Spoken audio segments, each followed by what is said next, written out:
अस्सलाम वालेकुम viewers, welcome back to my channel. उम्मीद है आप सब खैरियत से होंगे, ठीक ठाक होंगे। मैं हूं इस टाइम ह्यूस्टन के हॉबी एयरपोर्ट पे। इसका पूरा नाम है विलियम पी हॉबी एयरपोर्ट और मैं जा रहा हूं आज सेंट लुइस मिजोरी में। मैंने एक कैरी ऑन रखा है अपने साथ। मेरा शॉर्ट ट्रिप है, तकरीबन वो 3 दिन का। तो आज है ट्यूसडे है, वेंसडे नहीं तो थर्सडे को मैंने वापस आना है इंशाल्लाह। गाड़ी मैंने अपनी पार्क की है एयरपोर्ट की पार्किंग में ही, जो कि बिल्कुल यहाँ से वॉकिंग डिस्टेंस है, 4-5 मिनट में। मेरे पास प्री चेक है और प्री चेक की लाइन में जाऊंगा, कोई रश वगैरह नहीं है। अपनी आईडी चेक कराते हैं और अंदर चलते हैं और फिर मजीद आपको बताते हैं एयरपोर्ट पे क्या कुछ है। ये क्लियर है, ये भी सब्सक्रिप्शन होती है। और दूसरा जो है ये TSA प्री चेक है, ये भी एक सब्सक्रिप्शन होती है। इसमें ये होता है कि आपको सिक्योरिटी में लाइन कम होती है, यानी कि लोग कम होते हैं, जनरल सिक्योरिटी से कम होते हैं लोग इसमें। इसमें ये होता है कि वो आपके फिंगरप्रिंट्स वगैरह पहले ले लेते हैं, सब कुछ पहले चेक कर लेते हैं, आपकी सिक्योरिटी पहले हो जाती है। पहले मींस के आपको इनके सेंटर पे जाना पड़ता है। TSA का एक स्पेशल सेंटर होता है, या क्लियर क्लियर वालों का तो यहाँ पे भी आप सब्सक्राइब कर सकते हैं या यहाँ पे भी अपना स्टार्टअप कर सकते हैं चीज़ें। तो मैंने पहले भी आपको 1-2 वीडियोस में बताया हुआ है। इस टाइम हम जाएंगे TSA प्री में और अपनी सिक्योरिटी कराएंगे। कोई बंदा भी नहीं है, मुझे लगता है जस्ट फ्यू मिनट्स में हमारा नंबर आ जाएगा। सिक्योरिटी मेरी हो गई है और तकरीबन 5 से 10 मिनट मुझे लगे थे। पहले उन्होंने मेरा आईडी चेक किया और आजकल पहले ऐसे होता था कि आपका आईडी और बोर्डिंग पास दोनों चेक करते थे अमेरिका में, लेकिन अब वो लोग कुछ चेंजेस कर रहे हैं और एडवांसमेंट ला रहे हैं कि आपको अपना बोर्डिंग पास नहीं दिखाना पड़ता। आपका आईडी जो है वो आपके बोर्डिंग पास से लिंक होता है। जैसे ही वो हमारा आईडी स्कैन करते हैं अपने सिस्टम में, उनके पास ऑटोमेटिक आ जाता है कि हमारी फ्लाइट कितने बजे है। तो थोड़ी सी कम हैसल है, लेकिन मतलब समटाइम ऐसा होता था बोर्डिंग पास स्कैन नहीं हो रहा, मतलब छोटे मोटे इशू होते थे। लाइक वो तो अभी भी हो सकते हैं, लाइक किसी का आईडी कार्ड स्कैन नहीं हो रहा, क्योंकि आईडी कार्ड जो होता है इसके अंदर मैग्नेटिक डाटा होता है ना। तो अब मैं अपनी फील्ड के हिसाब से सोचूं, MRI के हिसाब से, यानी कि अगर आप अपना कार्ड या कुछ चीजें MRI मशीन में रखें तो वो खराब हो सकते हैं। तो बहरहाल अभी मेरा गेट नंबर है 22 और मैं अपने गेट की तरफ जाता हूँ। मैंने एक जगह पढ़ा था कि 5 star hotel, 5 star rated hotel नहीं, sorry, 5 star rated airport in America, first 5 star rated airport in America. ये 5 होटल वाला 3 स्टार 4 स्टार 5 स्टार नहीं है, यानी कि लोगों को इसकी सर्विसेज पसंद है, यानी कि लोगों ने इसे 5 स्टार रिव्यूज दिए हुए। लाइक मैं आया हूँ तो लिटरली यकीन करें, मुझे गाड़ी खड़ी करने में भी कोई प्रॉब्लम नहीं हुई। गाड़ी मैंने जैसे ही खड़ी की है, बिल्कुल 5 मिनट मुझे लगे, मैं वॉक करके यहाँ पे आ गया हूँ, एयरपोर्ट के अंदर आ गया हूँ।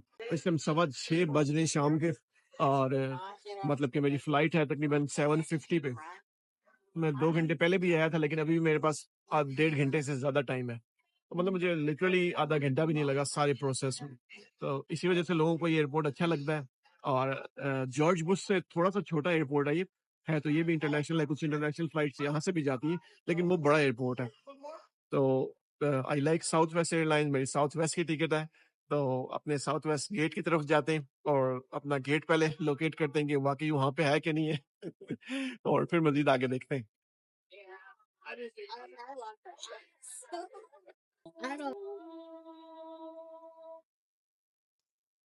सेंट लुइस के लिए हमारी फ्लाइट जाएगी और 10 मिनट लेट है।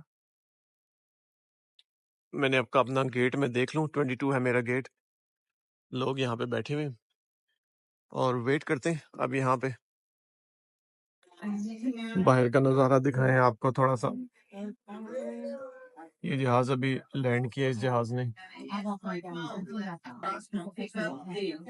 साउथ वेस्ट एयरलाइन का।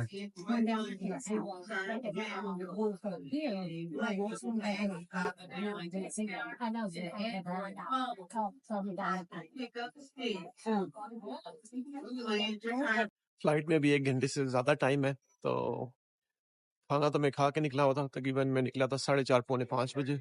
और हम दिन का खाना इसी टाइम खाते हैं, दिन का, शाम का, लंच डिनर जो भी कहें, एक ही दफा खाना खाते हैं हम 4:30 पौने 5 बजे। तो खा के मैं निकला था। और आपको मैंने पहले भी बताया हुआ है कि यहाँ से हमें चाय शाय तो मिलती नहीं है, दूध पत्ती तो यहाँ से मिलती नहीं है। ये देखिए मसाज चेयर पड़ी हुई है, अगर आप यहाँ पे पैसे डालें या क्रेडिट कार्ड डालें और मसाज स्टार्ट हो जाएगा। लोग बैठे हुए लगते हैं वहीं बैठे हुए, बड़ा कंफर्टेबल चेयर है। मसाज तो नहीं, चेयर हिल रही नहीं है इनकी। तो पहले मैं बता रहा था कि यहाँ से वो तो मिलती नहीं है आपको चाय, दूध पत्ती या कड़क चाय, क्योंकि अमेरिका में लोग नहीं पीते, ये पाकिस्तानी और इंडियन की और हमारे इलाके की सौगात है चाय। तो यहाँ से कॉफ़ी मिल जाती है, तो मैं कॉफ़ी देख रहा था और कॉफ़ी ले लेते हैं यहाँ से। पीछे यहाँ पे मुझे डंकिन डोनट्स नज़र आ रहे हैं, ये सामने डंकिन डोनट से कुछ कॉफ़ी ले लेते हैं और फ्रेश नहीं है इतना, ये भी अच्छी बात है। डंकिन डोनट से कॉफ़ी ले लेते हैं और कॉफ़ी पीते हैं। फ्लाइट में भी 1 घंटा है। 6:50 हो गए तकरीबन इस टाइम और फ्लाइट जो है वो 7:50 पे थी, लेकिन अब 8 बजे निकलेगी, 10 मिनट लेट हो गई है। और कॉफ़ी मैंने ले ली है, जनाब फ्रेंच वनीला कैपुचिनो, और साथ एक मैंने ग्लेज़ डोनट लिया है, जिसको हमारे घर में मेरी बेगम कहती है कि ये बुड्ढों वाला डोनट है। तो मैंने एक प्लेन डोनट लिया। ग्लेज़ डोनट होता है जो बिल्कुल प्लेन होता है। तो मैं उनको ये कहता हूँ, वो जो चॉकलेट और स्प्रिंकलर्स वाले डोनट होते हैं वो बच्चों वाले डोनट्स होते हैं। तो मैंने आज बुड्ढों वाला डोनट लिया है और कॉफ़ी लिया है, तो इसको एंजॉय करते हैं। अल्हम्दुलिल्लाह लैंड कर गए सेंट लुइस में और फ्लाइट काफ़ी लेट हो गई थी, तकरीबन 1 घंटा लेट हो गई थी। हुआ कुछ ऐसे कि जब हम पहले प्लेन में बोर्डिंग हमने की, बैठ गए प्लेन के अंदर, तो कैप्टन ने अनाउंस किया कि कोई फ्यूल पंप है वो काम नहीं कर रहा। तो उसके बाद पहले प्लेन से हम सारे उतरे, बाय चांस कह लें या जो भी था, रात का टाइम था तो दूसरा प्लेन रेडी था। मेरा ख्याल है कि वो प्लेन आके यहाँ पे पार्क हो गया था, उसने सुबह निकलना था। बहरहाल जो भी था, दूसरा प्लेन रेडी था। फिर हम उस प्लेन में बैठे और वो उड़ा और पहुंचते पहुंचते 11 सवा 11 बज गए। इस टाइम सवा 11 बज गए और मैं साथ साथ में पीछे भी देख रहा हूँ कि मेरी रेंटल कार की शक्ल तो नहीं आ रही। ये कौन सी है? हिल्टन? नहीं, हिल्टन की नहीं है, हमने हर्ट्स पे जाना है। तो मैं इस टाइम ये खड़ा हूँ रेंटल कार के बूथ पे, बिल्कुल ये मेरे डॉलर, थ्रिफ्टी और हर्ट्स की शटल यहाँ से जाती है। वो लोग क्लोज कर देते हैं 11:30 बजे। मैंने लेनी थी गाड़ी रेंटल कार से और गाड़ी लेके मैंने अपने होटल में जाना था। पता नहीं अब मैं ले सकता हूँ या नहीं ले सकता, यहाँ पे आती है या नहीं आती, क्योंकि ऑलरेडी 11:15 हो गए और यहाँ से अब वो वहाँ जाएंगे 11:30 बंद हो जाते हैं। कुछ पता नहीं है मुझे, by end of the day क्या पता उबर शुबर लेनी पड़े तो देखते हैं क्या बनता है। लेकिन गुड थिंग इज अल्हम्दुलिल्लाह यहाँ पहुंच गए और बस अब रेंटल कार अगर मिल गई तो वो लेनी है, नहीं तो सीधा होटल जाएंगे। फाइनली शटल आ गई थी थोड़ी देर बाद और उसने मुझे पहुंचा दिया। तकरीबन 5-7 मिनट की ड्राइव थी और इस टाइम मैं आ गया हूँ हर्ट्स रेंटल कार पे। और यहाँ पे ऐसा होता है, हर्ट्स में ऐसा होता है कि इनके साथ मेंबरशिप है मेरी, और ये मेरा नाम यहाँ पे आ गया, अगर आप देखें, वसीम हैदर नजर आ रहा होगा, 5 स्टार मेंबर। तो अब मैं 5 स्टार लॉट में जाऊंगा और अपनी मर्जी की कोई भी गाड़ी वहां से चूज कर लूंगा। इतना बड़ा तो नहीं है, डिफरेंट एयरपोर्ट्स का डिफरेंट होता है। तो ये 5 स्टार है सामने मेरे पीछे, आई मीन ये सारी गाड़ी है 5 स्टार की। तो जाके कोई भी गाड़ी मैंने पिकअप कर लेनी है 5 स्टार से। 5 स्टार में जाते हैं और अपनी गाड़ी पिक कर लेते हैं। किसी के पास मैंने नहीं जाना, किसी को कुछ नहीं कहना। It's that simple. गाड़ियां लगी हुई है, उसके अंदर चाबी होगी, आपने बस गाड़ी में बैठना है और पिकअप करनी है गाड़ी। तो यहाँ पे शेवी खड़ी हुई है, हुंडई खड़ी हुई है, 5-6 डिफरेंट तरह की गाड़ियां। जो इसमें इनमें से पसंद आती है वो गाड़ी में ले लूंगा। देखते हैं कौन सी गाड़ी लें। ये कौन सी है? निसान? नहीं, शेवी।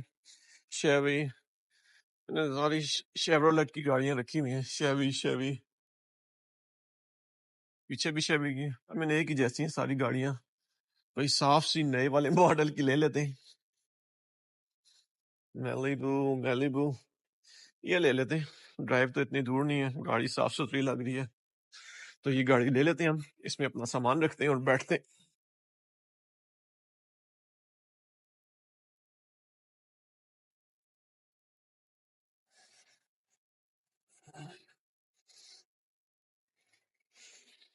एक दफा देख लेते हैं गाड़ी में कोई मसला तो नहीं है।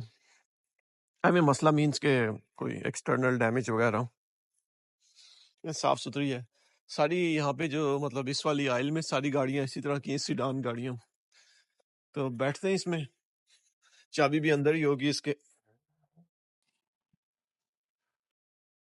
मैं जैसी गाड़ी के अंदर आया हूँ तो ये सामने चाबी पड़ी हुई है इसकी, मैंने स्टार्ट कर दी है और 4,000 माइल चली हुई है गाड़ी। मुझे लगता है 2025 का मॉडल है ये।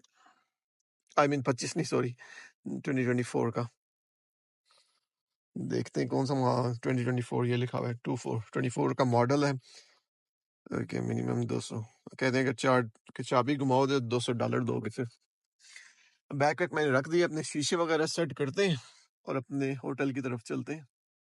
फाइनली शुक्र अल्हम्दुलिल्लाह मैं अपने होटल में पहुंच गया हूँ। रेजिडेंस इन बाय मैरियट नाम है इस होटल का। और मैंने बाहर से भी कुछ वीडियो बनाई थी होटल की। गो के इस टाइम रात का टाइम है, इतना साफ नज़र तो नहीं आ रहा था, लेकिन ये है कि मैं आपको बाहर से एक बिल्डिंग दिखा देता हूँ। और ये होटल है, ये सारा। और अब मैं रूम के अंदर आ गया हूँ तो आपको अपना रूम दिखाता हूँ। ये हमारा एंट्रेंस डोर है और ये चीज़ मैंने पहली दफ़ा देखी है। यहाँ पे कोई खतरनाक इलाका लग रहा है, लगता है ऐसे कभी नहीं देखा मैंने लिखा हुआ। तो बहरहाल ये एक छोटा सा किचन है, इसका स्वीट बोलते हैं इसको, इस रूम को। ये एक छोटा सा किचन है, इसमें फुल साइज का फ्रिज है। फ्रिज यकीनन खाली होगा, बिल्कुल खाली है। यहाँ पे चूल्हा लगा हुआ है, छोटा सा माइक्रोवेव लगा हुआ है, डिश वॉशर लगा हुआ है। डिश वॉशर के साथ ये कॉफी का पड़ा हुआ है, डिफरेंट तरह की कॉफी और चाय पड़ी हुई है इसमें। डिश वॉशर सोप भी पड़ा हुआ होगा यहाँ पे, और टोस्टर भी पड़ा हुआ है यहाँ पे, प्लेटें भी पड़ी हुई हैं। तो ये छोटा सा किचन हो गया। ये इसका टीवी एरिया है, अगर जो भी कह लो, टीवी एरिया कह लो या जो भी कह लो, टीवी बैठ के यहाँ पे देख सकते हैं आप। और ये एक छोटा सा एक ब्रेकफास्ट टेबल इसको बोलते हैं। और अगर अंदर आए तो ये एक किंग बेड लगा हुआ है और बेड के सामने एक और टीवी यहाँ पे लगा हुआ है। और ये है सारा बेड। और यहाँ से इस तरफ आए तो बेड के साथ ही एक ये शीशा लगा हुआ है हाथ धोने वाला। और ये इसका बाथरूम है, स्टैंडिंग शावर लगा हुआ है। ये क्या हुआ है, चलो जी इसका पेंट शीट उतरा हुआ है, चलता है, सब कुछ चलता है। थोड़ा पुराना लग रहा है होटल मुझे तो। अपने खैर बिल्डिंग तो बाहर अंधेरा था, आपको तो आइडिया नहीं हुआ होगा, लेकिन देखने से थोड़ा पुराना लग रहा है होटल। और होटल की प्राइस अच्छी खासी है, तकरीबन $150 प्लस टैक्स, जो कि बनता है 175 जमा $20 की पार्किंग, $195, जो कि ऑलमोस्ट ₹50,000 पाकिस्तानी पर नाइट बनते हैं, जिसमें टैक्स भी शामिल है, गाड़ी की पार्किंग भी शामिल है और होटल का रेट भी शामिल है। It's quite expensive. मतलब 120, लेकिन मतलब एक्सपेंसिव तो है। 100 आई मीन $200 तो डेफिनेटली एक्सपेंसिव है। होटल्स की प्राइस होती है यहाँ पे 120 से लेकर 150 तक, क्योंकि ये डाउनटाउन के एरिया है सेंट लुइस का, तो इस वजह से इसमें पार्किंग अलग से है। और इन्होंने फेंस भी लगाई हुई है पार्किंग के लिए, कि कोई अनऑथोराइज गाड़ी आपकी यहाँ पे पार्क ना कर सके। तो जनाब शुक्र अल्हम्दुलिल्लाह, सफर अच्छा रहा है। तकरीबन 2 घंटे का सफर था। लैंड कर गए थे और रेंटल कार भी मिल गई थी। मुझे टेंशन थी कि ऐसा ना हो रेंटल कार बंद हो जाए, 11:30 बजे बंद हो जाती है, तो 11:10-15 मिनट पे तो लैंड किया था। फिर रेंटल कार की गाड़ी नहीं मिल रही थी, शटल नहीं मिल रही थी, वो ली और उसने पहुंचा दिया। और अब अपने होटल भी पहुंच गए, रास्ते से कुछ थोड़ा सा खाना पिक कर लिया था टाको बेल से। उनसे वो मिलता है, वेजी पिज्ज़ा मिलता है उनका, वो लिया था मैंने। और पोटैटोज़ मिलते हैं, वो ली थी। और बस अब अपने होटल में आ गए और सुबह थोड़ा-सा लेट जाना है, इस टाइम 12:30 बज रहे हैं। मगरिब इशा की नमाज़ पढ़नी है मैंने। मैं निकला था घर से 4:30-5 बजे शाम शाम को, या दिन को, जो भी कह लें आप। एक तो शाम और दिन बड़ा कन्फ्यूज़िंग है अमेरिका में। तो मगरिब इशा की नमाज़ पढ़नी है, कुछ खाना खाना है, सुबह थोड़ा लेट जाना है काम पे। और हाँ, एक अंकल मेरे साथ बैठे हुए थे जो बूढ़े थे ना, मतलब ओल्ड मैन थे, बूढ़ा-बूढ़ी थे। तो मुझे थोड़ा-सा बातें करने शुरू हो गए, गोरे थे। तो पूछने लगे, आपने कहाँ से पढ़ा हुआ है, क्या करते हो? मैंने बताया मैंने पाकिस्तान से पढ़ा हुआ है। तो मतलब इस तरह से ऐसे सवालात पूछ रहे थे जैसे मैं लाइक रिसेंटली ग्रेजुएट हूँ, या भी मतलब मैं नया-नया फील्ड में आया हूँ।